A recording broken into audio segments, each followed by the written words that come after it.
Jordan and Gretzky, Serena and Ruth. Remembering great ones is easy to do. But what about the no-names who spent their whole lives long snapping footballs and catching sack flies? They're guys, remember that guy. Remember that guy, remember that guy, remember that guy, remember that guy. They're just gonna remember some guys now. Second and goal. Are they going to push him in? They're lined up to do that. Yep, he's Remember That Guy, the show where we mine our memories for nuggets of nostalgia about peripheral players past and present. Hey there, folks. It's me, one of your hosts, James, here with somebody from the city of brotherly shove. We're pushing, and if everybody could do it, they would, but they can't because they're not us. Diaz back with you once again. We do have a very special guest who has yet another radical idea as it regards to tushing and pushing. Please introduce yourself. I don't know about that, but I did have an idea. Why don't I just buy the Green Bay Packers and then make them not be babies and try to ban it? Because they are owned by the public. Oh, did it come out that it's the Packers? Yes, the Athletic reported that it's the Packers that are trying to ban the tush push. So I will just buy them. I'll buy the Packers. I could do it. I mean, they do let fans own them, so you just need to, buy up all of the fan share, and I think you become majority owner. Yeah, you can buy a portion of the Packers. Enough where I can get in the room and say, just get good at it ourselves. Jordan Love can get behind the center. It's fine. If the tush push does indeed go away, it won't be able to make memories for you anymore, Diaz. Is there anything that is making memories for you in the meantime? Well, I mean, while we're on the topic of the Eagles, shout out the Eagles for, again, declining the invite to the White House. It's now being disputed as to whether or not they were invited, which is just, the very classic, you can't break up with me, I break up with you, you can't fire me, I fire you. You can't decline my invite because you were never invited anyway. Yet again, Jeffrey Lurie showing that he is one of the good billionaires. There's not a lot of them, and it is on a relative scale, but I do submit on that scale a good billionaire. He's last in line for the firing squad. Last in line, exactly. He's at far enough back he can be like, oh, let me cut a couple checks to some charities. Let's get down to 900 million. And I can be like, hey, look, see, only 9 figures. It's only 9 figures. There's no 10th figure. Just making an insane amount of philanthropic donations as he slowly marches towards the guillotine. Very, very hastily cutting those checks. There is one check that I have to now cash because I've written it with my mouth over the course of 10 years, and it's over. Folks, Joel Embiid's career is over. As far as an elite basketball player, as a person who can be the best player on a championship team, it's over. And if you don't know why it's over, what we in Philadelphia have been pleading publicly for months at this point is, hey, this guy clearly doesn't look right. Maybe you should shut him down and reevaluate. They are now finally doing that. There's been a myriad of suggestions made. Nothing officially from the team yet, but there have been suggestions from doctors to break his hip and relocate it so that less pressure is put on the knee joint. There has been radiation exposure therapy suggested. The Lonzo Ball meniscus replacement is one of the less absurd things that has been proposed to potentially fix him. And, the reality is just sinking in that, the best case scenario for him for the rest of the 4 years after this season, he will still be under contract for 4 more seasons. The best case hope is that what Kawhi Leonard is doing currently is what Embiid will be able to do. Play for maybe a month or 2 at a time, show how great he once was in that time, and then the body's simply going to fail. It's very sad. It's very humbling because he is my favorite athlete of all time, on my favorite team of all time. Maybe to other people this was obvious maybe a year ago, maybe even before that, but I simply don't see any path forward. And it's going to be the Ryan Howard. It's going to be the Ryan Howard contract 2.0, where he signs the extension, he blew out his Achilles, and then, for 4 years, we had to hear the dumbest people on sports talk radio say, "Oh, why isn't he just playing better? If I was him, I would just play better." I mean, that's just me, but maybe I would do better. And, just not recognizing the reality that his body is broken. And certainly there's things Joel Embiid could have done along the way to preserve his body better. But the fact of the matter is, the organization has let him down. He has been forced to carry the burden by himself for too long. And it's over. I hope that he can gracefully slide in to a mentor role, because we have some young, exciting guys. We have Tyrese Maxey. Jared McCain, once he's fully recovered, if you like him on TikTok, you like him even more on the basketball court. He's a hell of a hooper. Justin Edwards, local Philly boy rookie. Ricky Council. The coin flip chance of the Sixers keeping this 2025 pick, there's reason for optimism, but there's no reason to beat around the bush about Joel anymore. I love him. I always will love him. I'm so sad that it's not going to work out. I do hope the 21 should be retired. Like, he deserves it. But this long rambling thing, and the last time that we'll be recording things for a little bit, I just wanted to get it off my chest. I love you, Joel, but it is over. I'm terrified of the idea of the Sixers finishing with the 6th worst record, the Spurs finishing with the 7th worst record, and then the Spurs get the number 1 pick to get Cooper Flagg and the Sixers lose their first round pick, and what that would do to this podcast. I mean, I'm just glad there hasn't been any other bad health news about star centers in the NBA recently. Hey, Xavier, what's making memories for you right now? You know what? It's hard to think about because, well, the Four Nations face-off kind of ended with maybe not wanting the USA to win anymore because of something that were said, but also the patriotism that I only get from sports maybe still wanting us to win, and that being a very conflicting watch. And then other than that, we're kind of in like a lull period where the most interesting thing that's happened is the Yankees got rid of their facial hair policy, which I know I'm in the minority on this, but I liked. And I'm intrigued as to who's going to be the first person to grow a beard and what they're going to consider well-groomed enough to keep. Yeah, I'm excited to see the first guy where, like, there's a debate over whether or not he is well-groomed enough. Like, is mine too long? Like, would mine count as well-groomed enough? I don't know. There was no subjectivity in the previous rules. It's, you can have a mustache, and that's it. So now I don't know what they're going to do. Like, it's going to be weird the first time I see a Yankee with long hair or with a beard. Oh, I thought it was still no mullets. I thought it was still no sideburns and long hair. I thought it was just the beard. I don't know how much they're going to do with hair, like, because the whole thing with Oscar Gamble having to cut his afro joining the Yankees is one of, like, the original, like, sins of this policy. Will they, like, if someone has locks that they trade for, will they have to get cut, like with Andrew McCutchen? No one really knows at this point, but it's something that, you know, has been in play since well before I was born. So I've never seen this before, and I don't know what it's going to be like to see it the first time, along with, you know, a couple other changes. It's weird. The Yankees, for all of my frustrations about them, have had a lot of traditions, some stupid, some better, but they've stuck to them for a very long time. And they've gotten rid of a bunch of them recently and, you know, trying to modernize. But it feels weird. Like, no New York after all games. I know it seems like a simple thing to be like, well, just during losses, we're not going to play it anymore. Like, yeah, but I'm used to hearing it after every single game for my entire life. Okay, but That's Life is a way better Frank Sinatra song to play after a loss. It has nothing to do with whether it's a good song or not, or better for the moment. It's, I heard this song after every single game for 30 plus years. So it's a weird change. Just like when they first put the Star Insurance patch on the pinstripes. There had been nothing on pinstripes. It's just the number and that's it.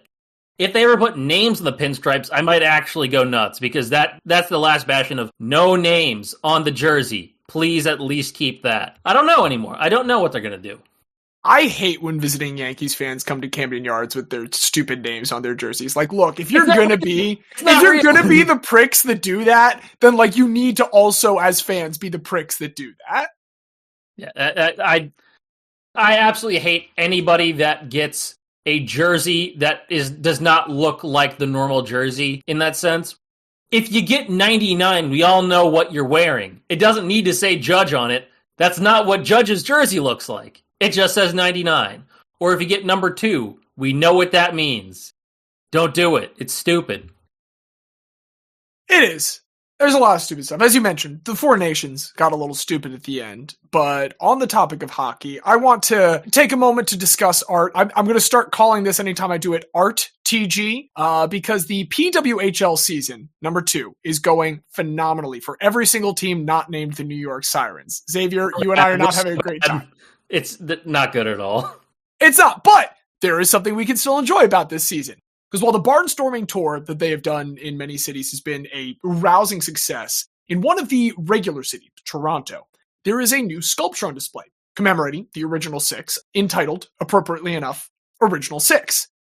It is a giant, roughly person-sized goalie mask made entirely of game-used sticks from the inaugural season last year. It is a very cool kind of like graphic glitch look to it. It's created by local sculptor Brioni Douglas, and it's going to be available to view in Toronto for quite some time. I don't know if we Americans will be allowed to come see it at this point, but it is one of those things where I think you go check a picture out of it, you will get a pretty good idea of it. And I don't have much more to say. I just think it's neat. I think that's a really cool, like, visual aspect of it, and the actual, like, medium of it being those game use sticks is incredibly cool.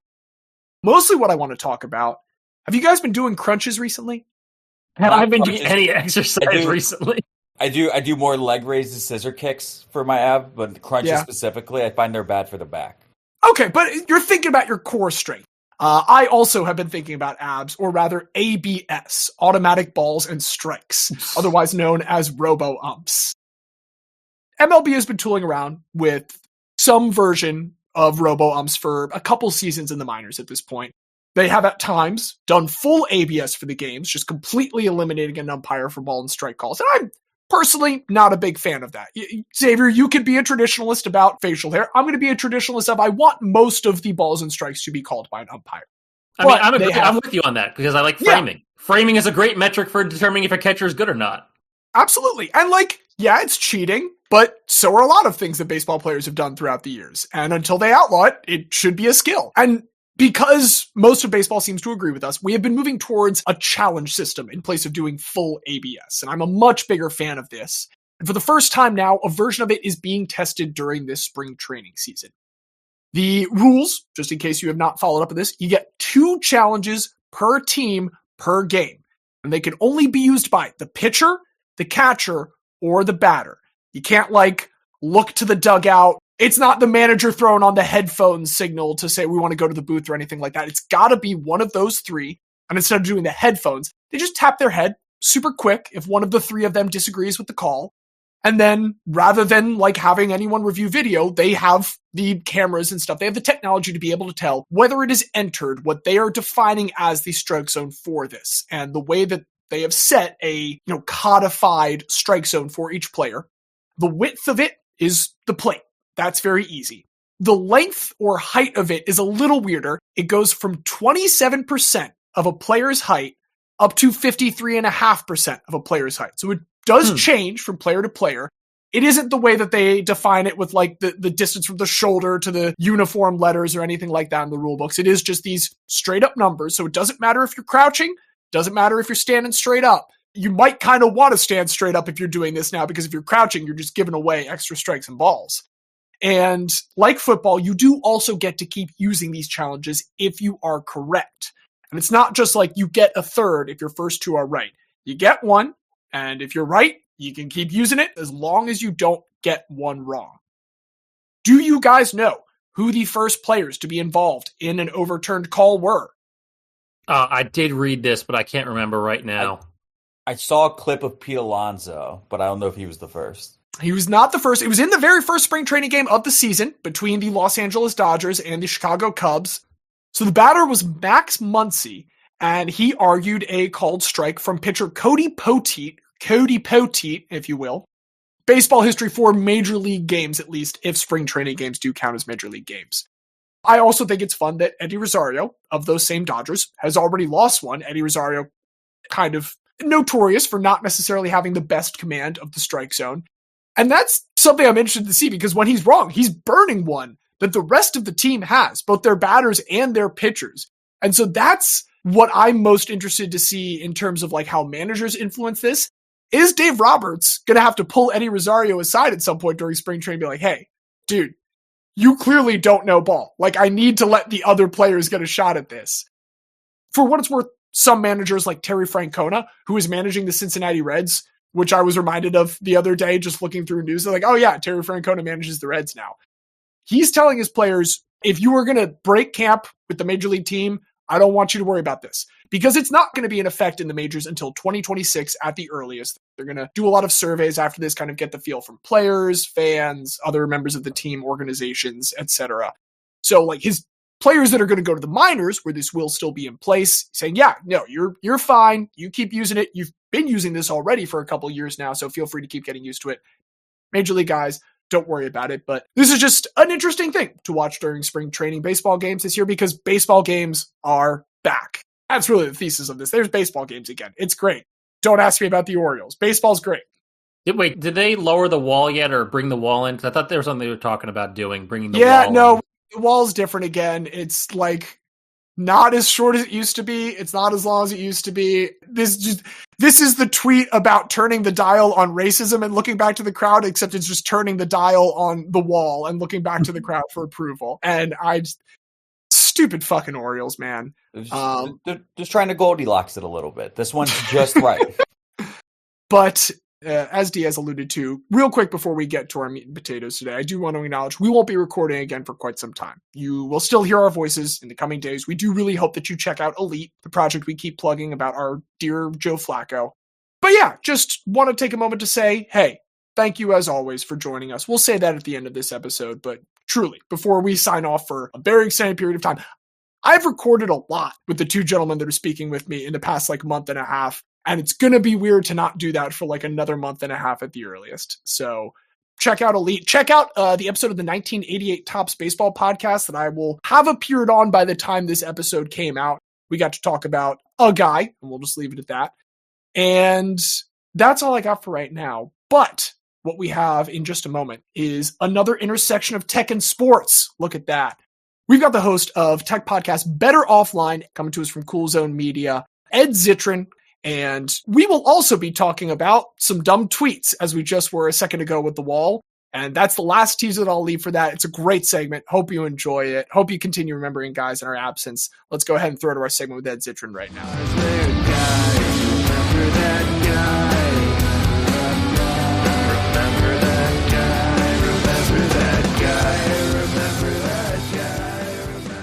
Ladies and gentlemen, and everyone else, it is our pleasure to now welcome to the show the host of the podcast Better Offline, Ed Zitron. Welcome, man. How you doing? What's up? I'm remembering guys today. We are indeed remembering guys, but first we want to, make sure that people who don't know you will be able to remember you later on. We want to give some background. I came to know you because my wife is a big Cool Zone Media fan, so heard your shows there first. I've read your newsletter, Where's Your Ed At, for quite some time now. But the reason that I initially reached out is I have loved on Blue Sky the past couple baseball seasons seeing you slowly become someone that is going out to the ball game. It's fun to see people adopt that sport. And so I have some questions later on about sort of the intersection of tech and sports for Ed Zitron, tech opinion haver. But if you don't mind, I'd love to meet Ed Zitron, sports fan, and hear a little bit about your background on that end first. So I never liked British sports, any of them. I hated soccer. I always found it so boring, so dull. There's always some movement, but it's shit. Oh, great, rugby. Well, let's watch the Oath show. And they're like, look, an exciting thing happened in rugby, and it looks like a bunch of guys dropping a ball. Yeah. Because they have to pass it back. It's like, woo, woo. And so, yeah, I didn't like any cricket. No, just, that's a negative. Don't even know the rules. I still don't. I've had people be like, don't worry, let me explain. I'm like, no. This looks shit. Don't trouble yourself with that. Don't waste your time with this. It fucking sucks. And they get very upset. And there are people I've had say, well, you're British, you have to. I'm like, I don't have to do shit. I'll do whatever the hell I want. So I come to America in 2005. and I go to Penn State for an exchange year. And so every Saturday there was a choice. You could either be at home and do nothing all day, or you could go to Penn State football. And the way it worked was mob rules. So if you went in a cloud of seniors, you were in the senior section. And I was very lucky. I had a bunch of junior and senior friends. Just because being a British guy in the middle of Pennsylvania was like kind of like being a celebrity in the sense that for them it was just so unique. As someone that worked at a summer camp that worked with Camp America for a number of years, the second a word leaves your mouth, you just have a superpower over everyone in hearing range. It wasn't super helpful for dating, but it was really helpful for just like people wanting to talk to you because they were like, oh, how strange. So I would go to the games and I had friends who would just like really, and one thing I've learned and come to really appreciate about the friends I have, but like especially with sports, is when someone's really into a sport here, back home it's like, why don't you know this? You moron. You nincompoop. And I'm sure that there are Americans like this, but I've been very lucky that I've had American friends who are like, oh, you want to learn this? I'll gladly explain. So I would go to these games and not understand anything. The first game is like Akron, and I did not understand what was going on. Yeah. That's a week one game for Penn State. Akron is usually sacrificed to the football gods in week one for Penn State. And they had demolished them. Like they really put them in the ground, so to speak. Now, I didn't really understand for the first 4 games. I remember the Wisconsin game was the turning point in that season because I understood and was getting in fights with Wisconsin people. Now, to be clear, when I say getting in fights, I mean I was 130 pounds. I was like a skeleton. Just like screaming like, you fucking idiot, you piece of shit. You fucking quarterback shit. Look at that fucking pit, you fucking... And they were so angry and confused. And also the guys I was with were really big. Now, I was not yelling because I knew I had backup. I was yelling because I was into sport. So I became a football hooligan. No, not really. But I got really into football. We had a great... It was like one of the only fun seasons of Penn State ever. We beat Ohio State, which is, again, a rarity. And it was like a really cool 17-14 score, like a big fumble at the end. It was really cool. Got to see Michael Robinson break a guy's arm. Oh, cool. He was the quarterback. He was running back eventually. He just ran into a guy too hard and then stood over him as this guy was like writhing in pain with a broken arm. But I got really into football. And so when I moved to America fully in 2008, I started watching NFL. And I remember my first NFL draft was Mario Williams, I think was one of the first people picked. Anyway. Sounds right. Texans. Yeah. So I got kind of like into NFL, but nothing really. It was fun. I enjoyed watching it with people. I didn't really watch it alone. And I watched years of football, and I kind of like, I've kind of fallen out with it. I also would play fantasy football in the most annoying way possible. Like, there's a drill tweet, which is like looking at the data and simply laughing. That is how So what I would do is I would watch as few games. Another tweet as well is like someone saying, going and reading the box scores of football games and arguing with people who are there. Yes. That's kind of what I did. I wouldn't really watch the games. I'd read all the data. I'd like look at the box scores and be like, all right, so this guy is like a second string guy because the running back. I would just waiver wire snipe. Mm-hmm. Because my first year of fantasy football, immediately after Penn State, I was like 8th out of 10. My first pick was like Randy Moss on the Raiders. It was not good. Which was, in your defense, a reasonable pick to make. But yeah, they still made fun of me a lot. I was first or second every year following for like 3 years. I just whipped I was so pissed. But I never really got into football. But I would go to games. Going to a football game is also not fun. It's like usually a traipse and you have to be there all day and it's not really, there's nothing chill, there's a lot of pressure. Still have Raiders season tickets due to market conditions. That's a whole separate thing. I really regret all of that. But a few years ago, my mate Casey Kagawa was like, you should get into baseball. You'd love baseball. I'm like, this is very confusing to me. Like there's a guy throwing, there's a guy catching, there's a guy hitting, there's other guys catching. I don't really get it. But Casey's a very insistent fella. He's a PUNKEY0 on everything. He will argue about baseball forever. So he was like, come to a Dodgers game. So I went to a Dodgers game. I went, wow, this is fucking cool. And he said, let's go to a AAA game. You live in Vegas. So we went to the Aviators out here. And I was like, wow. And he said, this is also a really good way to explain how this works, because this is not serious. And there's a really good view. It wasn't super expensive. So he's able to explain how to see balls and strikes, what the various rules were. And it wasn't that complex. It just looked and sounded different. But the vibe of baseball really sat well with me. And so I just started taking friends to baseball games. And there would be friends I would take, like David Roth, where we'd watch an entire game, like, intently. I've been to games with him where we just chat shit the entire time. I've been with friends, with me going post-breakup, them going post-breakup, friends I haven't seen in years. And I've had these varied experiences, because going to a baseball game, you can really focus on the game, or you can just catch bits of it and catch up with the person. The vibe's always chill. I've been to, like, playoff baseball, which is just completely so much more condensed and intense, but in a, like, the tension and release is done in just a different way to other sports. And I have seen, like, really stupid things happen at baseball games. Just like when something bad happens in a football game, someone is paralyzed. When something bad happens in a baseball game, a funny, like, clown-like thing happens. Like Juan Soto looks in the sun and drops a ball. Diaz and I were at a minor league game in which the umpire lost count. Like, there was a ball 4 was thrown, and the umpire called ball 3, and we had to lead the entire. This is like single A too. This is the Aberdeen Ironbirds and the Wilmington Blue Rocks, and the entire crowd just had to chant him, "Hey, you missed ball 4. He's got to walk," and eventually did let him go. But exactly, just it's dumb shit. But I've also caught really good baseball vibes. There was one of my favorite ones was I went to a game with my editor Bob Bryan. It was the Marlins Mets, and it was like toward the end of the season. It was kind of threatening rain the whole time. I think it was 1-1, bottom of the 9th, I think it was. Sorry, there was like a 1-0 lead or something. Like the Mets were barely hanging on, and it was threatening to rain. And then as the Marlins hit a single and sent it into extra innings, and it was just started pissing it down. And as Casey texted me, he said, "You got to hear a crowd that had lost all hope lose more."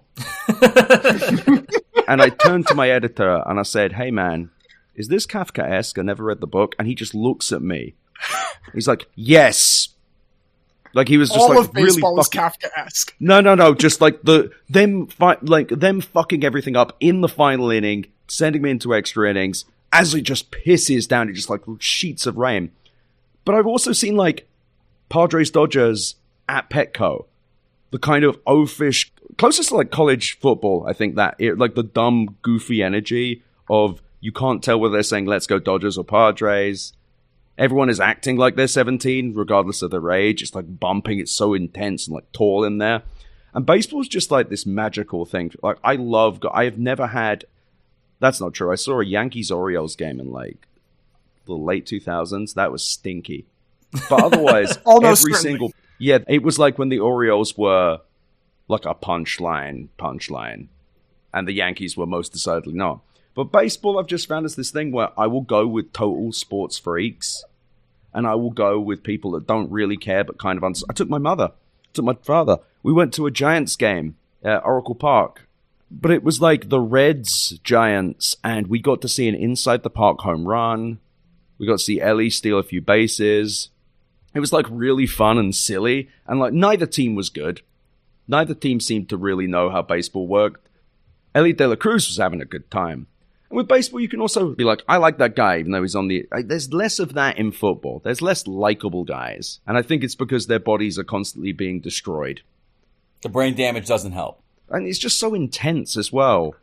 And it's so intricate. Like, I don't think there's really any dumb NFL player just because the amount of shit you have to memorize is so crazy. But baseball feels like more fun, more enjoyable, a bit sillier. The stakes are high, but the stakes don't involve anyone dying. There's something silly and goofy about it, and it's the same game that kids will play as adults will play. There's like a good vibe everywhere. Each baseball park feels weird and different. The only really bad one I've been to is like probably the Angels Stadium. And the only worse stadium than that is the Ducks Stadium. The Anaheim Ducks Stadium had like HVAC ads in the middle, like local HVAC ads. I mean, they're in the same place, so that's just one part of Anaheim you're saying has terrible stadiums. Yes. And if I remember correctly, there's nothing around. I think there's just like a concert lots. venue and a McDonald's and parking lots.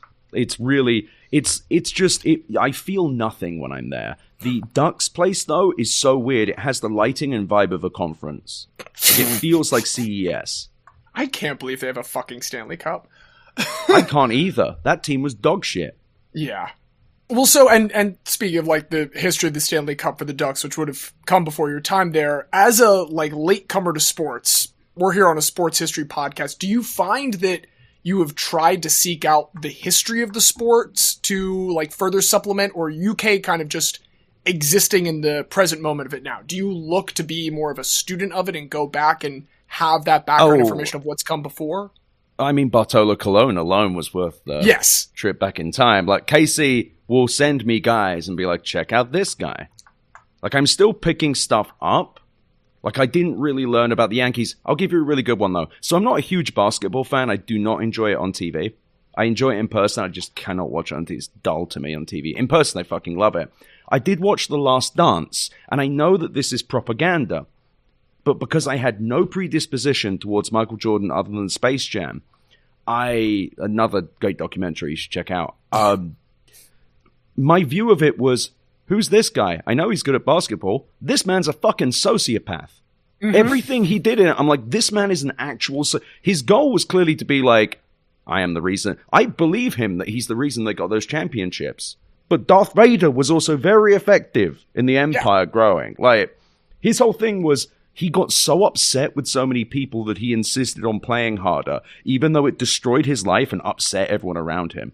He felt the need to create grudges. Like, he was someone that was based off of grudges and had to manufacture them because people stopped talking shit. And it would be like a guy being like, hi, Mike. My name's Michael.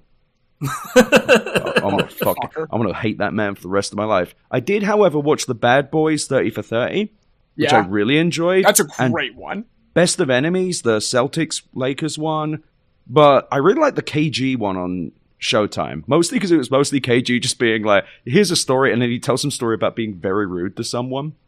Like, he being rude to Michael Jordan when he was a child.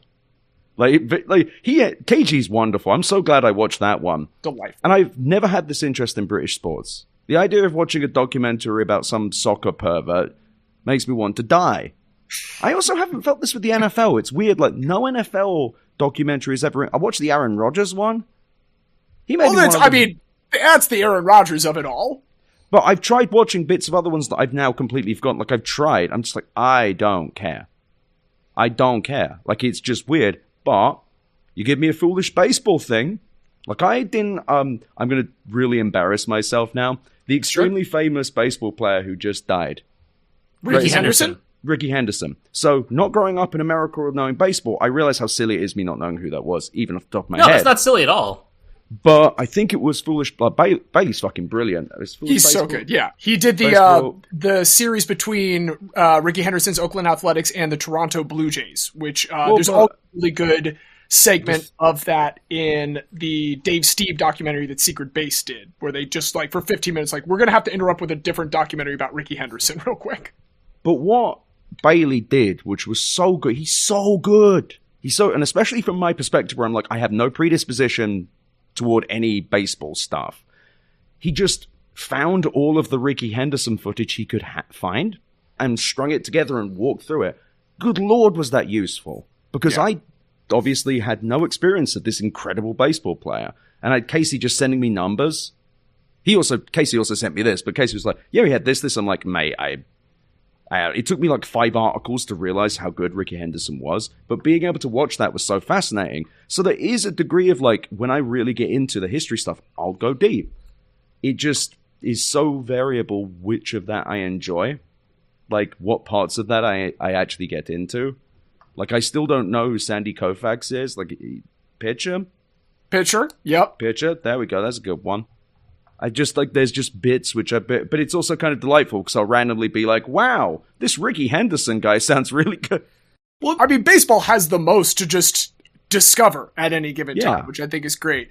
But I love the point you're making about kind of the availability of footage going back, because that kind of ties into a little bit that I'd like to interrogate with you about how we are coming to an intersection of tech and sports in a bigger way now, because for a long time, the relationship between those two, the advancement of technology in sports, was largely about the dissemination of the sport. It was like, okay, we've got better print media, more people can read about it. Okay, we've got better radio broadcasts, more people can hear it. We've got better TV, we've got better streaming, more people can listen to it or see it.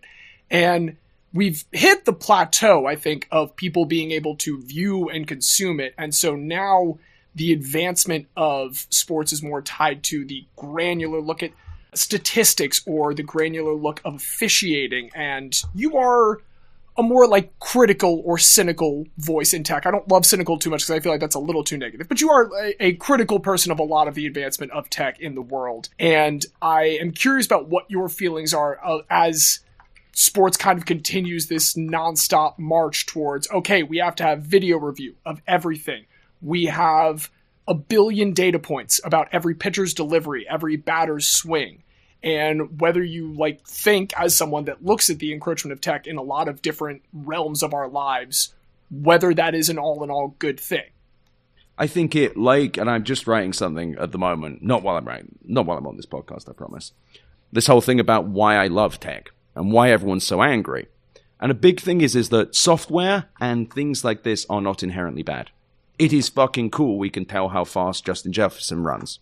It's really cool that we can historically say, wow, Lamar Jackson's QBR was the highest it's been with a running quarterback. We can have these things. It's cool to have that historic knowledge. It's cool that we see Shohei Ohtani. Well, two signed balls are back there. We can see Shohei Ohtani and know that he's just like clobbering this shit. And we know exactly how hard. And we can see historically all the balls he's clobbered. That's wonderful. I think it's really cool having that historical analysis. I think that with football, the problem becomes how much the game has changed due to like genetics and conditioning. And I think that like comparing football from 30 years ago is almost not useful because of the economics from the conditioning of the young men put into it. The fact that young men are now prepared through the even like Pee Wee football, let alone NCAA, high school and NCAA onwards. Yeah. So the stats are less useful there, but still kind of cool. I love every since the Super Bowl era, blah, blah, blah, blah. I love all of that. I think sports gambling is evil. I think everyone who has participated within the intrusion of sports gambling within sports in general should be in fucking prison. I think DraftKings shouldn't be on every game. I think they should be on an island that they're not able to escape from. I find it sickening what they're doing. I think it's going to lead to mass economic problems that we're still not quite able to understand. I also think that sports gambling is affecting the games themselves. You're getting players being harassed. You are obviously having players who are going to start throwing games. That is inevitable. Terry Rozier, as we record this, is under federal investigation this week. Alleged. I haven't looked. Under investigation. Just a little investigation, okay? A little, just a little investigation, Stan. And I think that there is something very funny about the involvement of social media with these players. As a Raiders fan, I don't know. Did you watch the Arnett thing? Yeah, Damon Arnett. Did you see any of this? No. So during the season where like Henry Ruggs murdered someone and their dog, and where John Gruden sent like 1920s racism in email, like shit that like Disney has had to edit out of their catalog, like weird racist shit, like horrifying all racism, but like the shit he said, I was like, did Jerry Jones' dad send this? Anyway, putting that aside, Damon Arnett, dog shit quarterback, drafted like 19th in 2020, awful, terrible, not good. A guy is insulting him online. He goes, "I'ma kill you," and on Instagram he pulls out one relatively illegal looking gun. And he goes, "No, I'm gonna fucking kill you." And he pulls out a gun with like a handgun with like a Tommy gun sized mag on it. And just like fucking hilarious. So funny. I'm glad that social media exists for that. I like that the NBA players are able to go on social media. I think Kevin Durant may be one of the greatest posters of all time, made funnier by the fact that he is just like extremely funny online. And he'll just be like, "No, I'm arguing with you because you're wrong." Like he's this giant like spy, like a Dark Souls boss sized guy. And he's there just like texting people at like 2 a.m. being like, "No, you're fucking wrong. That's not true at all." Is it CJ McCollum or maybe Dame? CJ McCollum, I'm trying, Jennifer. No, I'm talking about the one where he was just like, "Here is your girlfriend in my Instagram messages." Oh, like, damn. So fucking funny. Just so good. I'm glad that's there. So I think like tech with sports is really interesting. The problem is, like with most things in tech, once the incentives of other parties get involved, that's when the issue is. I do think within baseball, it's interesting watching the analytics versus vibes guys, because the analytics guys always seem to win. But the vibes guys are like, when the pitch smells of grass and the sun's shining just right, that's when you hit a homer. And you're like, Hal, you cannot run the Yankees. That's not. This is why Juan didn't come back, man. Like, as a decidedly vibes guy, the thing that there's one particular point that I get frustrated with, and all the stats bear it out, but I refuse to accept it. Most analytics people don't think that getting in the zone or hot streaks exist. And I just can't, like, it's antithetical to my understanding of sports. I agree. Like, they do. I fully agree. Yeah. Yes. It's because analytics can't change the fact that hitting a baseball is insane. It's fucking insane that they can hit them. I've been to batting cages. I can, like, 1 in 10 hit a 70-mile-an-hour fastball. Like, it's crazy how hard it is to hit a baseball. Of course it's vibes-based, because you are basically reacting to, what, like a 1/10 of a second? You have a 1/10 of a second to see what kind of pitch it is, another 1/10 of a second to decide if it's a strike or a ball, and in the third 1/10 of a second, you have to complete your swing or it's already past you. And you somehow do that within a box of indeterminate size decided by a guy behind you.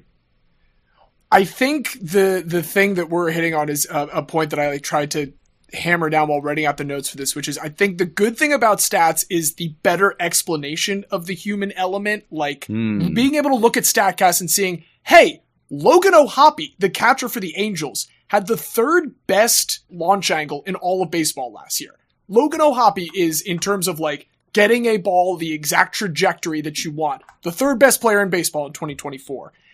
Whereas the negatives come around with the elimination of the human element where, like, okay, we're going to take the umpire out. We're just going to do a box that a TV screen somewhere determines. That's, like, what we're going to do instead. There's guys like Kenley Jansen, where I think, like, it's a mixture of vibes and analytics in the sense that someone was like, did you try throwing the ball like this versus doing the job you're currently not very good at? Like, I love that. But that is a combination they're in. And I fully agree. You can't, like, analytics can tell you a lot of new things, but they can't tell you everything. And this is actually a place that tech falls with this as well. When they optimize around things like engagement, time on app, these are all things that sound logically good, but when you only focus on them as like Meta has, you end up with products that fucking suck. And maybe they want them to suck. Maybe that, like, the way they suck is the way they're just what they're looking for. It's just, I personally really, really enjoy the fact that there are so many numbers with baseball, but they're all really easy to understand. There are lots of them. I still don't know all of them. Like, Casey will sometimes send me, like, woe bacon. I still don't know what wins above replacement means. Can you explain that one to me? In one sentence, wins against replacement tries to sum up the total contributions of a player based on everything they do in the field, whether it is pitching, fielding, running, or hitting, and distill that into a number that says a team that has this player versus a team that started some schmuck they called up from AAA that morning. That player's WAR is the amount of wins you would expect that team to have instead of playing AAA. What's a good number? So a good number is like 2. A good everyday player, you're looking around 2. 4 or 5, you're an all-star. Anything above like 6 or 7, you are probably in consideration for end-of-season awards like Rookie of the Year, MVP, Cy Young, etc. So the thing is with these numbers, the more I get into the game, the more fascinated I become with them. With the NFL, the more I learn about football, and I'm on another podcast called 60 Minute Drill with Reef Hassan and Caleb Wilson about football. Every time I learn more, I get more annoyed. There is an equivalent in football called approximate value, and it's fine. It's so much worse than WAR. Like, it is an attempt to achieve the same thing that WAR is doing in football. And the problem is football has so much less data in terms of raw numbers. Like, one of the best things about baseball is how much baseball there is. And it's difficult to, like, distill 17 games worth of performance into stuff that can drive that home. At least that is my opinion on approximate value versus It's WAR. that, and also, when I learn more about the formations, I don't feel like I'm learning. I just get more confused. It isn't fun learning more about this. I'm like, oh, they're doing cover 2, I guess. But they're not. They've got a guy running around to make them think they're doing that would be useful. Then they come in, and I know that this is me being stupid. Like, this is me not understanding something and being annoyed at it, and then blaming the thing. I am a hypocrite. Well, your acknowledgement that you don't understand it puts you ahead of, like, I think probably about 95% of football fans. Mm-hmm. Because most football fans, it's like, oh, well, why, that guy's open. Why didn't you cover him? Are you stupid? And it's like, no, there was actually 1,000 different things that happened, very subtle, that led to that guy being open in that spot. It's not like, yeah, like, why didn't you score more points? Is like what the common American football fan, I think, comes down to. Yeah, with the Raiders, I say that all the time. I know they're bad because none of them seem to care. And neither do I. It's essentially a sport about deception. Like, football is about deceiving your opponent from what you're doing, and that's going to naturally make it inherently more difficult for a fan to follow because they have to deceive people that are smart about it, and if none of us are smart about it, then we're even more easily tricked. I agree, but baseball is too, but the deception is funny. Okay. It's funny we have a guy whose only job is to be annoying for one inning. And, like, there's a guy who throws it really fast, really hard.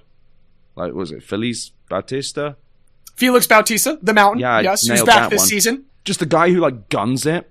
Or a guy who just throws it weirdly and annoyingly. Like, the idea of the forkball is so wonderful. Just a way of being annoying. So good. Have you ever gotten to see a knuckleball pitch?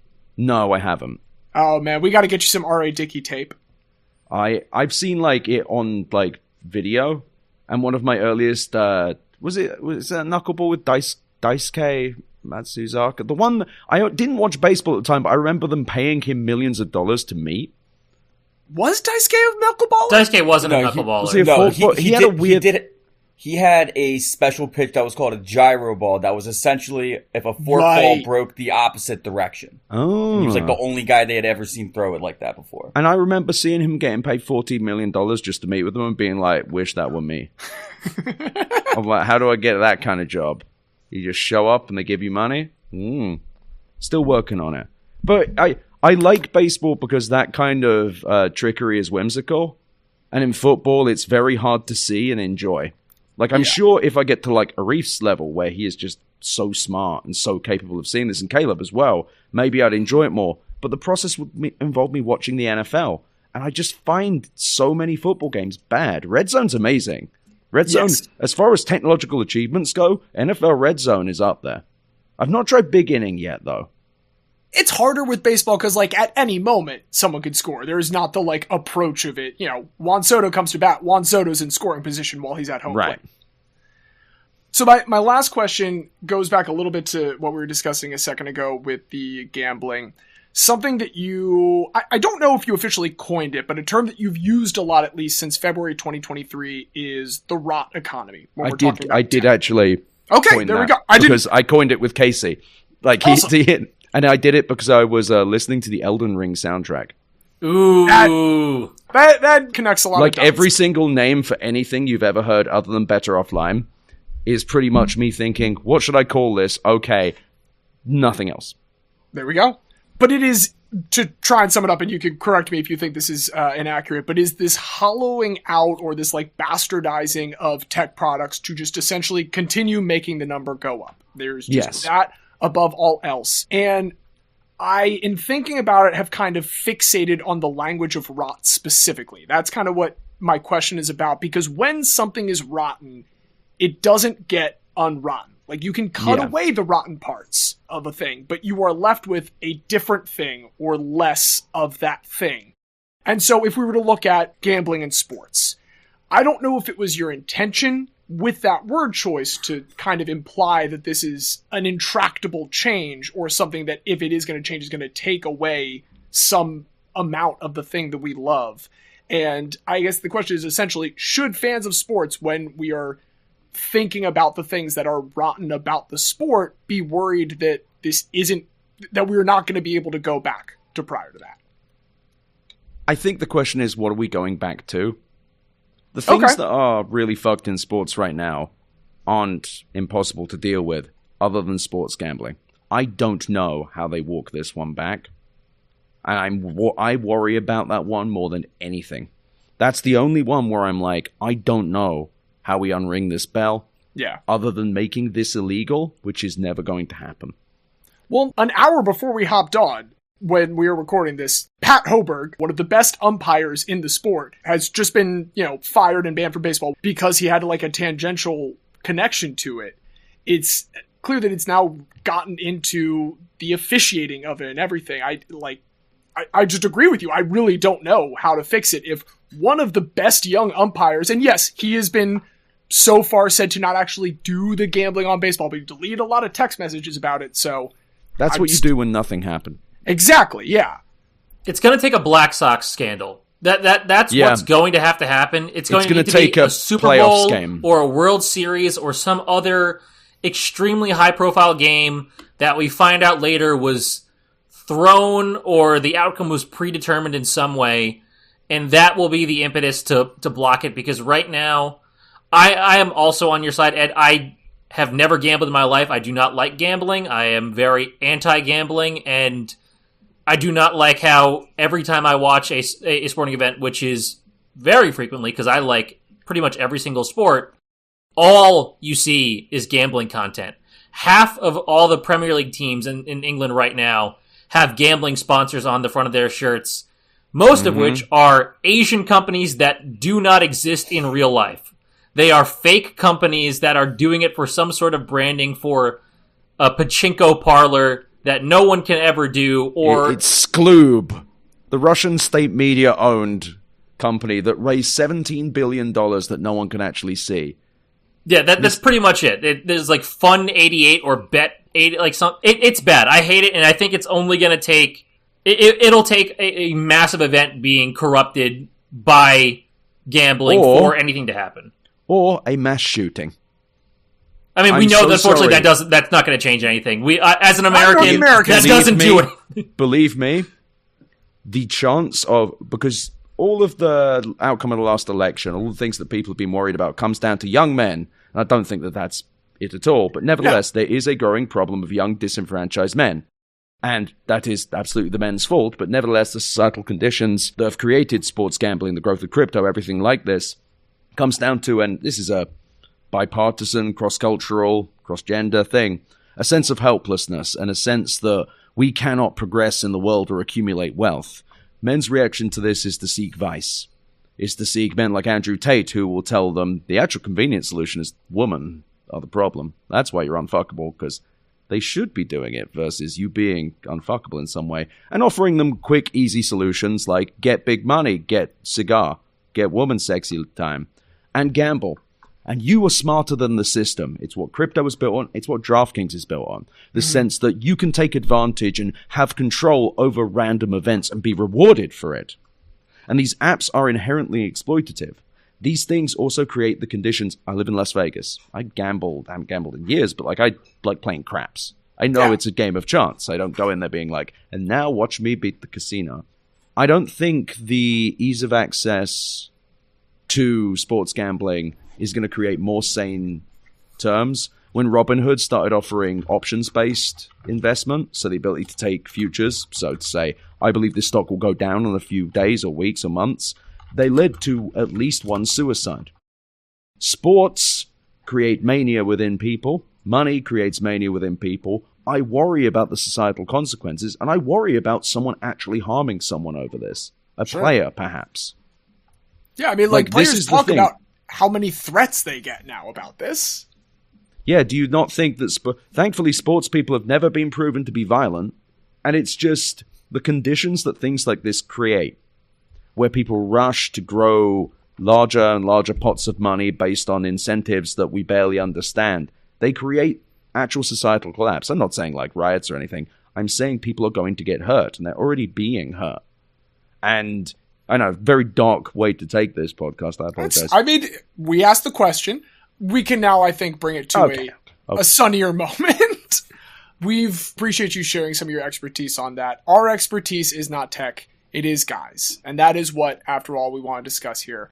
So I am curious if you have a particular guy that you would like to kick off some remembering with today.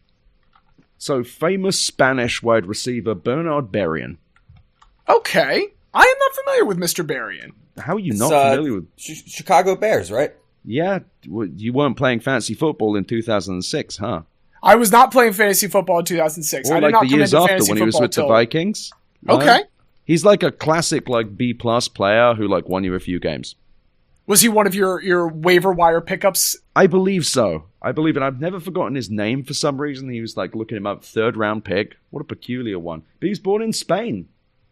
I never knew that about him. That's incredible. I learned this very recently, like when I looked him up just before this. So like, I'm going to talk about Bernard Berrian with the very small amount of knowledge I have. Air Force baby. Okay, so he's born in Spain, but Spain with a little bit of an asterisk. Yes. Or una estrella. Yeah, I don't speak French. But yeah, he was decent. Do Barcelonans. Yes. Catalan. Speak Portuguese. Literally, like, as a fluent Spanish speaker, I understand Portuguese more than I understand Catalan. Catalan seems like they're just making shit up as they go along. Now, that's the island in San Diego, right? I'm just remembering like words now. But yeah, Bernard Berrian, I remember him. He was like he did not have a single season over 1,000 yards. He got close, but not close enough. Who threw to him? Now I need to look this up. Oh, I remember Rex Grossman. Rex Grossman, right? Yeah, Sexy Rexy! Sexy Rexy! He would have gone to a Super Bowl with the Bears then, yeah. He's Rex Grossman Possibly. from 04 to 07, and then, God, who are on these Minnesota 4 teams? passes for 38 yards is what he caught in the Super Bowl. So he did stuff in the Super Bowl. He will always be able to say that. 2008 Vikings. That wouldn't have been Tavares Jackson? And Tavares Jackson and Gus Frerotte. God damn, I cannot believe I called that. Hell yes. He caught from Tavares Jackson. He also caught from Vikings Brett Frerotte? Favre for 2 seasons, apparently. Oh, God. But Gus Frerotte, there's a name I haven't heard in time.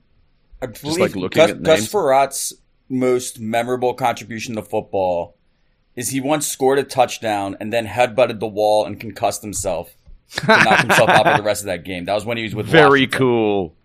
Also, Vyzantchenko. There's a name I've been looking forward to saying in Trump voice. Yeah, lots of guys to remember. You still had Jared Allen at that point. But yeah, Bernard Berrian, he was like a classic should sit or start guy.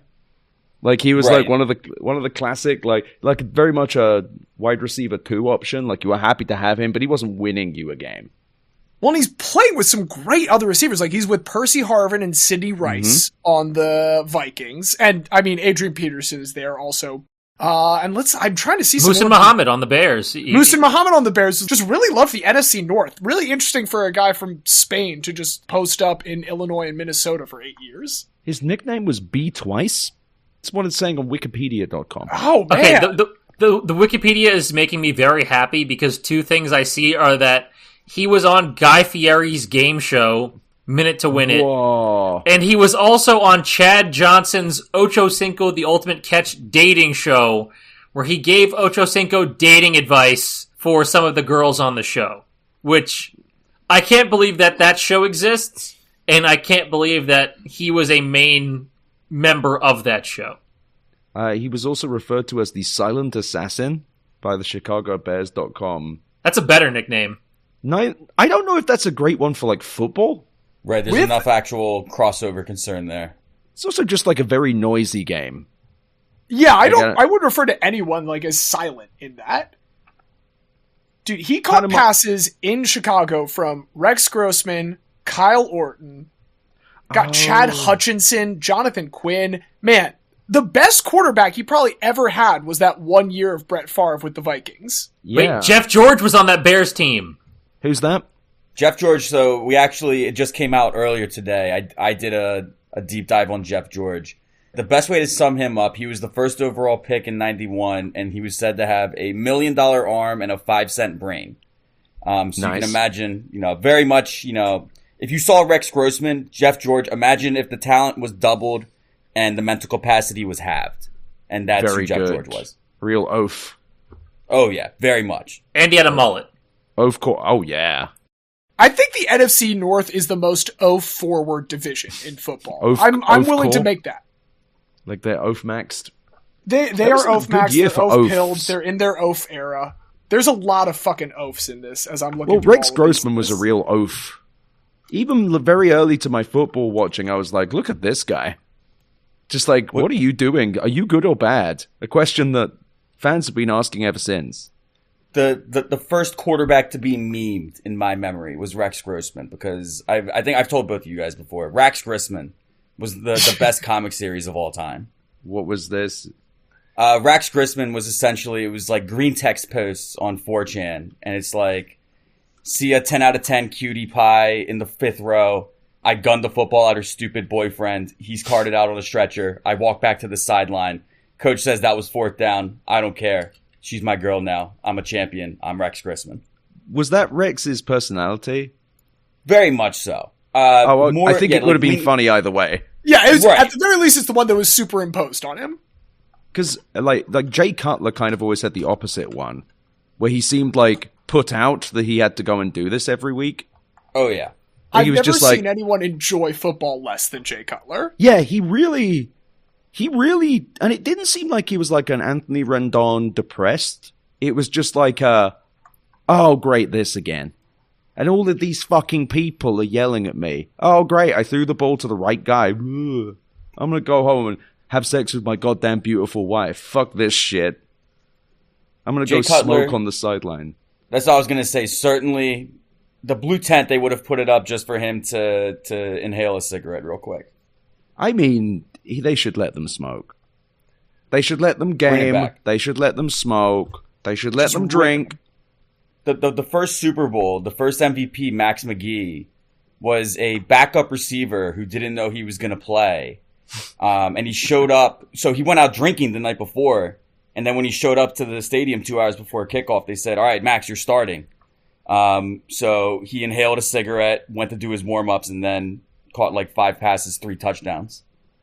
I was hoping you were going to say he just like did a bunch, like just did like a fucking keg stand. I think they should let him drink. I feel like it would be fine. Like just 2 beers. It's helping to refuel the carbs. Yeah, look, it's a stressful game. You get out there, all these people yelling, you have a cracker brew. Let them have a brew. Just one. Light beers. I'm currently looking at the list of all Bears starting quarterbacks of all time, and it is sending me that Rex Grossman and Jay Cutler are the 2 best Bears starting quarterbacks of the past 35 years. Yes. By like That's a pretty sizable margin.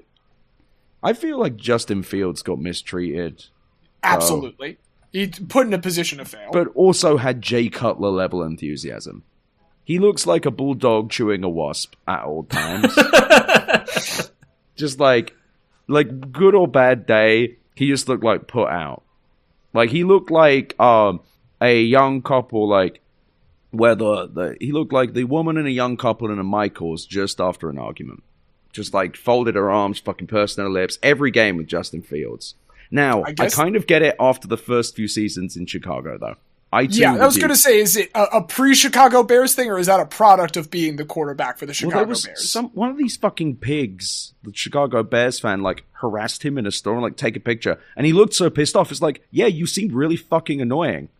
If I was harassed by a Bears influencer, I too would look like this.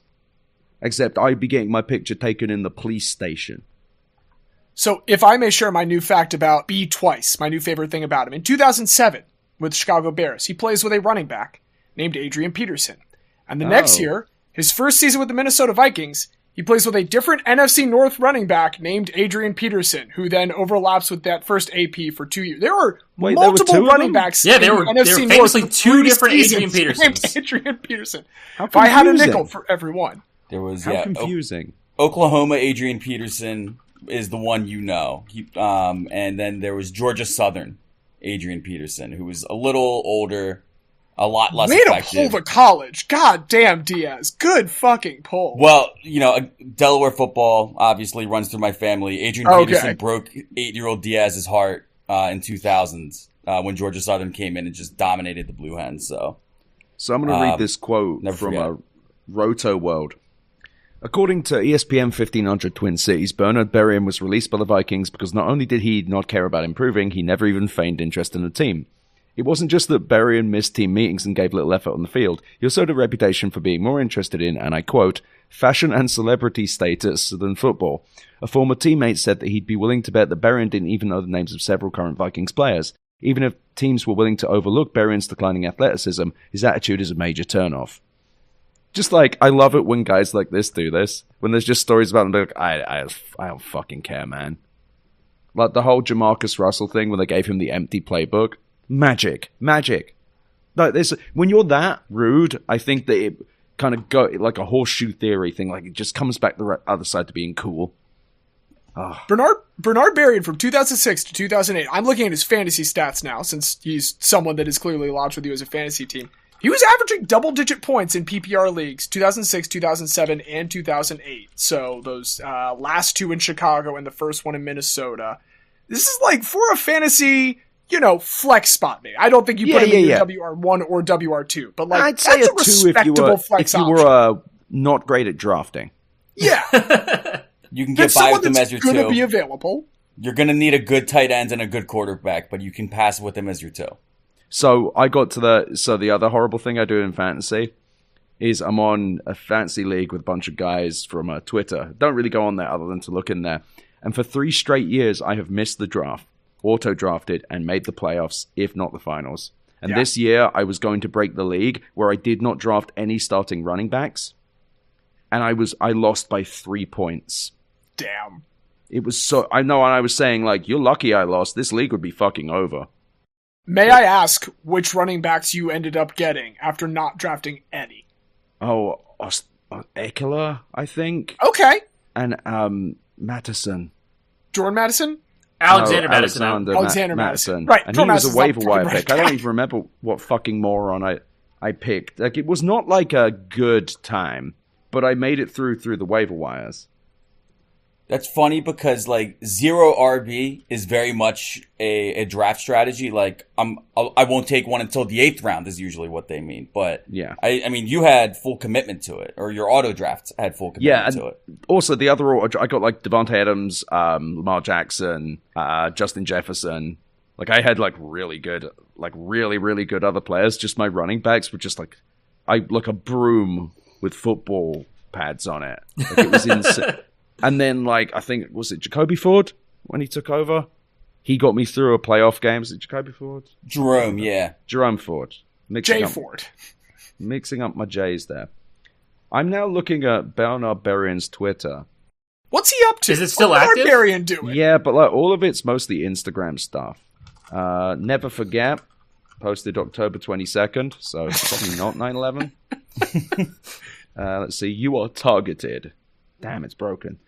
Some of these are very mysterious, very Denny Carter wide receiver posts. It's the very classic, like, the knife comes out only at midnight for those not expecting. Your friend smiles and carries a knife. Yeah, he was just, like, posting on Instagram a lot, trying to get into crypto. Regran app, that's not going to be a good thing. All caps, doing the same thing over and over again and expecting a different result every time. Insanity. That is a wide receiver ass tweet. My man playing Far Cry 3. Respect. And great game. Best Far Cry. Not actually the definition of insanity. Definition of insanity. Yep.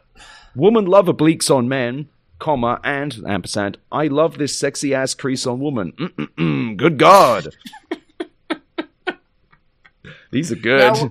Now we're getting into the tight end territory of tweets. Yeah. Now it's like, yeah. This man loved posting, like, a shit ton of Instagram things like Lil Homie Nice, and none of these lead to an image, so I'm just enjoying the captions now. I think he sells life insurance now. I'm on his Instagram looking at his things, and I'm fairly certain he sells life insurance. Picture of him with Will Smith, where the camera is focused on the background.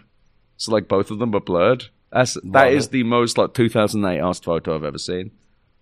Yeah, he posted the same link on January 11th to a thing saying, why black people act the way they act, Dr. Joy DeGroy post-traumatic slave syndrome. He posted this like 20-something times. This man did not know how to use the Twitter API correctly. Xavier, I can't believe that you brought up the nickname listed on Wikipedia B twice, which is what Masin Muhammad said that Bernard Berrian's nickname is, and didn't bring up what Bernard Berrian retorted as his own nickname being, which is California Cool. I didn't like that one. No, it's not good, but that's what he apparently wants to be called. And I feel like that's important to document, that is how he envisions himself. That's the same energy as, like, Kevin Durant had the perfect nickname, the Durantula. And he was like, no, I want to be called the servant. It's like, dude, what? No. The fuck? The fuck are you talking about?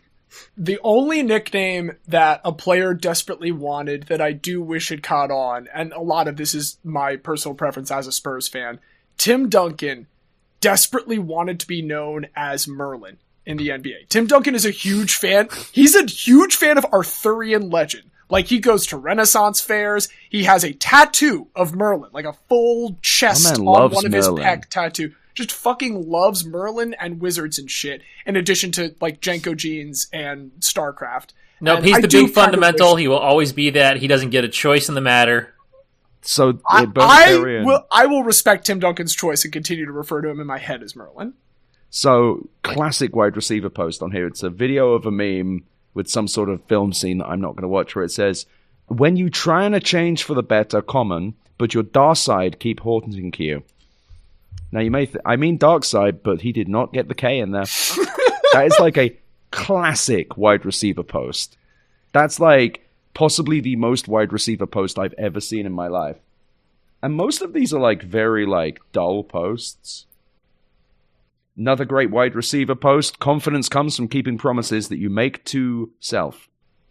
Not yourself, just self. No, just to self. Never let ego override your ethics, with a loading bar. The loading bar is classic. That's like, there's some like really good like early 2010s. Oh, here we go. Every great man has one thing in common. He is disciplined enough to choose what he wants most of what he wants now. Discipline is the highest form of self-care. Avoid current pleasures for greater victories. And that's what we need to be telling these young men that are seeking vice. Jesus Christ, that was from 2022. This guy posts on Instagram so much. The Darside one was from like a year ago. I thought I was like into the 2010s. I didn't invite you to the table to give you a piece of the pie. I'm trying to give you the recipe so you could make your own pie, ampersand, eat as much as you want. I like If you don't make time for your wellness, you will be forced to make time for your illness. Read that again. The wide receiver posting does not leave after your wide receiver career ends. I appreciate that it's something deep in the brain. Okay. March 15th, 2021, and I'm going to read this phonetically. 4,000 dead from Convid Vax. That's V-A-C-K-S. More deaths than from every Vax, 3 X's, in the last 20 years. Sheep emoji, vaccine emoji, sheep emoji, vaccine emoji, sheep emoji, vaccine emoji, and, of course, sheep emoji, vaccine emoji. Independent media using the exact same words, and it was the Sinclair media thing where they all said the same thing. Thank you, Bernard Berrian. Classically independent media owned by Sinclair. Yeah, this man went through a protracted anti-vax period, it seems. Rep Jim Jordan goes nuclear on Dr. Fauci. Very, very good. Sometimes your freedom is not taken away at gunpoint, but instead it is done one piece of paper at a time, one seemingly meaningless rule at a time, one small silencing at a time. Posted April 20th, 2021. I wonder what he was smoking up on that day. Nothing. His mind and body was pure because he would not be twisted. He doesn't put those substances into his body, Diaz. Of course, Scientists tend to agree 100% with the people who are funding them. The company that knew asbestos in their baby powder caused cancer for decades is now producing the COVID-19 vaccine. I just really want to go through the words here. The company that knew asbestos in their baby powder caused cancer for decades is now producing the COVID-19 vaccine. Just... This guy really, like, Bernard Berrian... He had an arc. During 2021. His post will be checked by flag checkers, and the JPEG compression on here is not good. Linked to, like, a bunch of things about, like, the Pfizer jab not being completed for a certain amount of time, and it being delayed, and him very clearly being like, aha, things taking more time. That's a sign of, something. So he is both upset that we're rushing these things out and that we are taking additional time to test it all. He really was like very anti-vax but only for a small period of time. Fascinating. And then I think about research, maybe Lovie Smith and Tony Dungy. Yeah, he does play with some fun coaches between those Bears and Vikings. That's a really weird era of the NFC North. In the brief moments where, like, Brett Favre sucks shit on the Packers and then Aaron Rodgers hasn't quite caught up, and the Lions are being the Lions, and Chicago and Minnesota both have a brief moment of getting to kind of try and own that division.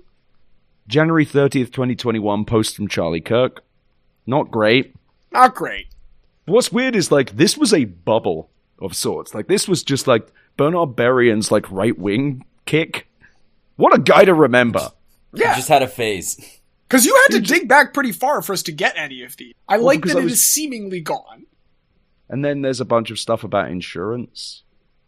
There we go. Yeah, it's, to Xavier's point, he's always be selling. He has his life insurance. Posted something called the Money Seminar.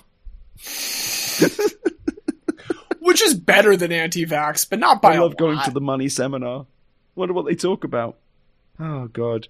And yeah, he then goes back to, like, selling, like, security products. Fuck the Packers, Fresno State. Yeah, he went back to normal. He just had, the COVID just really, like, he really got into the anti-vax stuff for a while.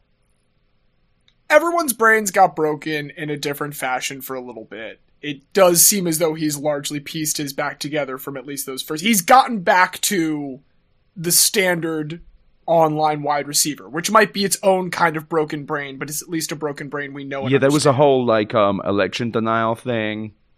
That's very good. Let's see. Yeah, Mike Tomlin has passed Tony Dungy for the most wins by a black head coach, like normal. Focus on the problem, not the distraction. Very good. Very good wide receiver posting there. Society has become so fake that truth actually bothers people.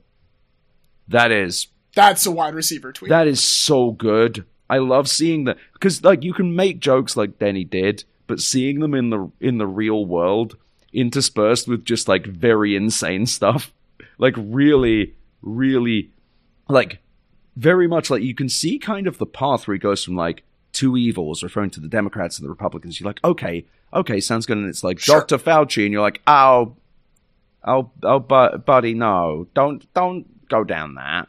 Getting close. Let's not get up in the intrigue of who Jeffrey Epstein's friends are. CNN's Chris Cuomo. Translation, please, pretty please ignore the fact that his brother was on the flight logs of the Lolita Express.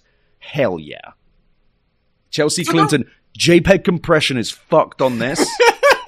I mean, like, this is the lowest resolution image that I think is possible to publish online. And this isn't like 2010's Twitter where that was just the option for compression. Like, this is July 13th, 2020 on Instagram, and it is a screenshot of a post from Wayne Dupree on Instagram. I just want to share the link just because I really want to see the quality of this image.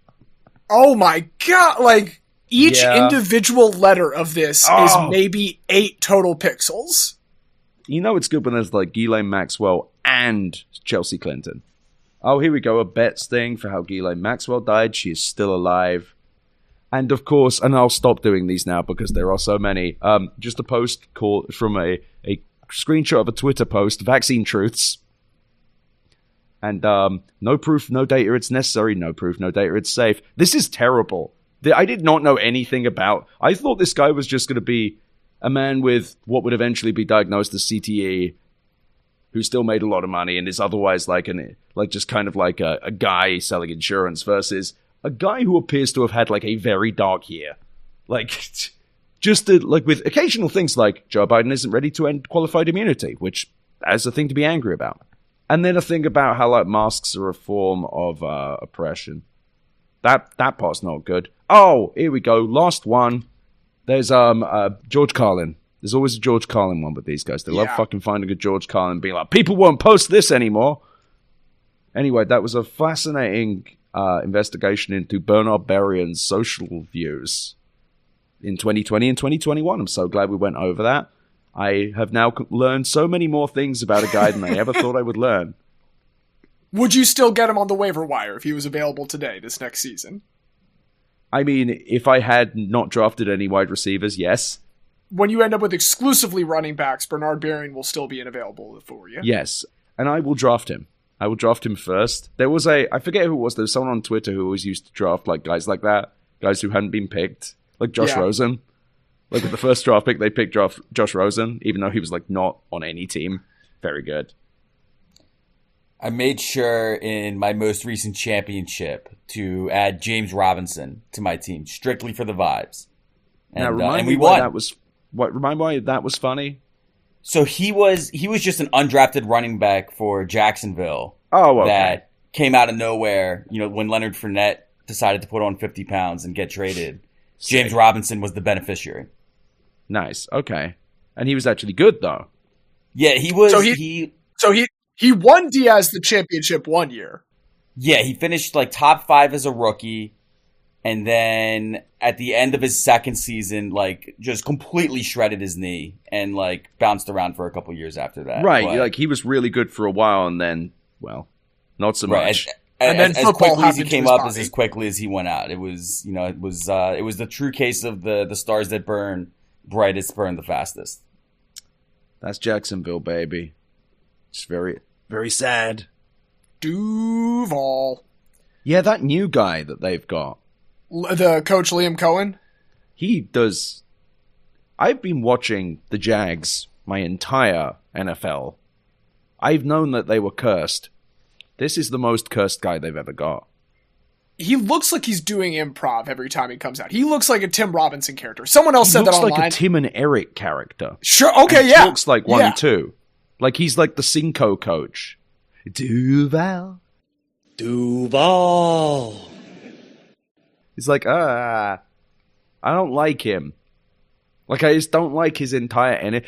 We don't need, like, used car salesman coaches. We need car dealership owner coaches. Mm-hmm. Like, that's the energy. And this guy has creepy energy. He does actually look just like the guy we bought our Subaru from, now that you say that. He's like, I'm going to get you a great deal on the tires, right? He gives Come on, let's do that.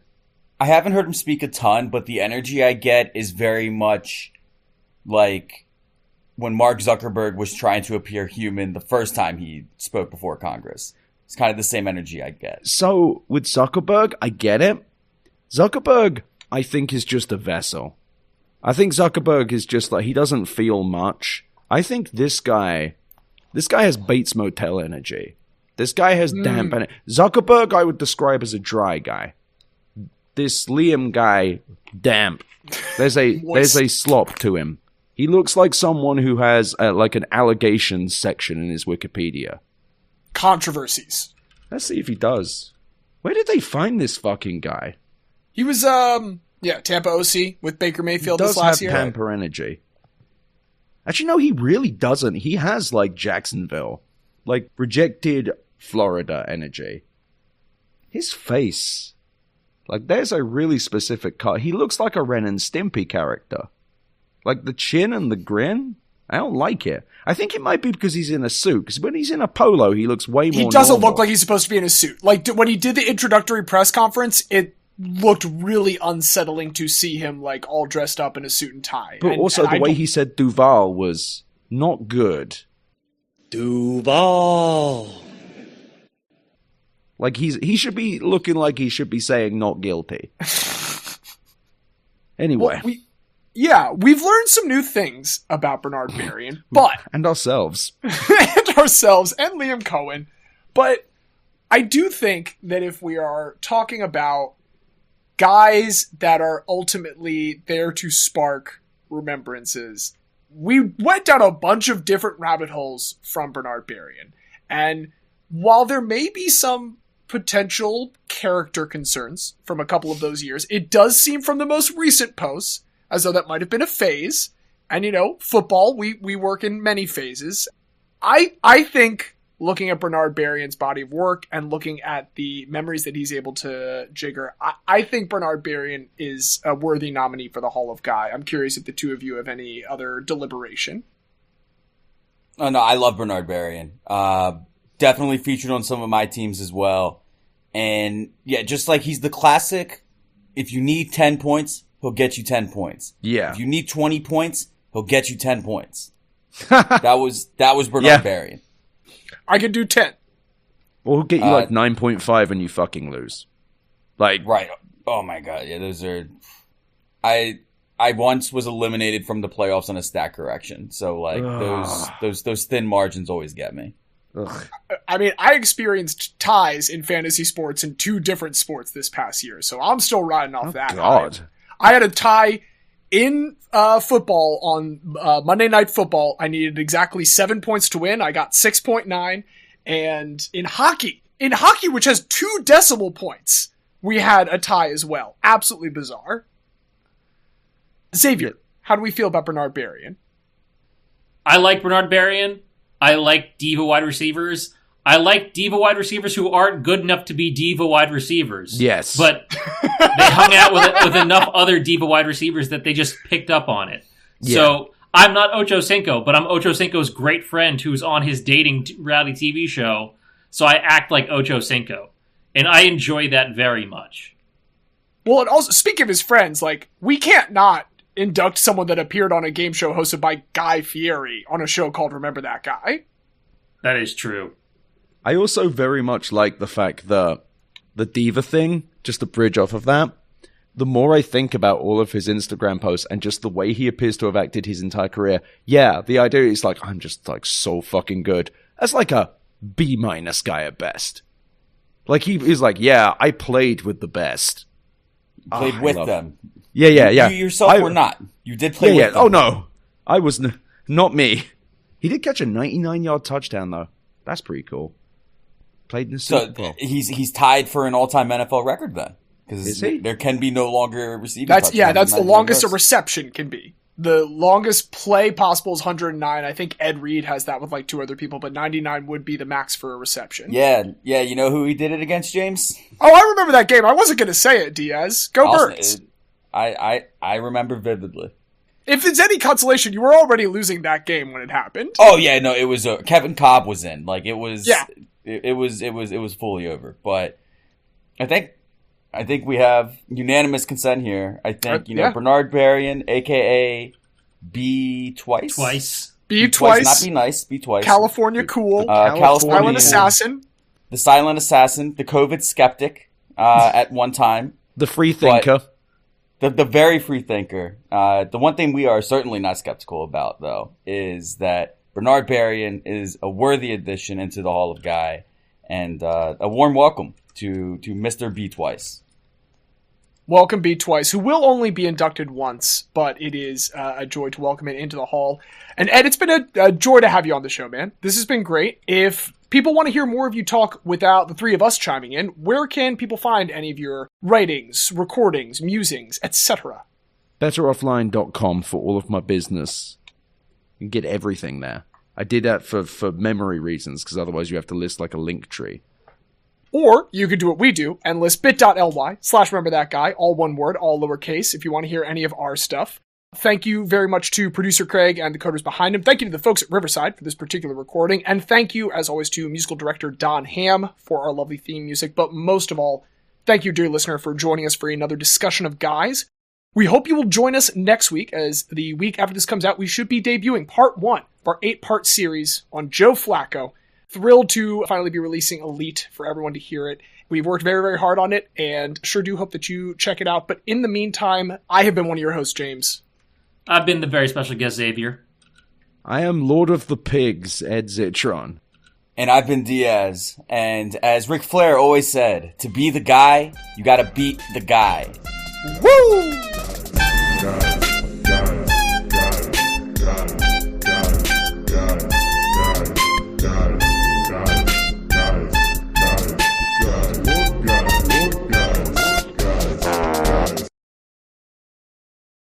Are you ever going to get to do the single A Mac?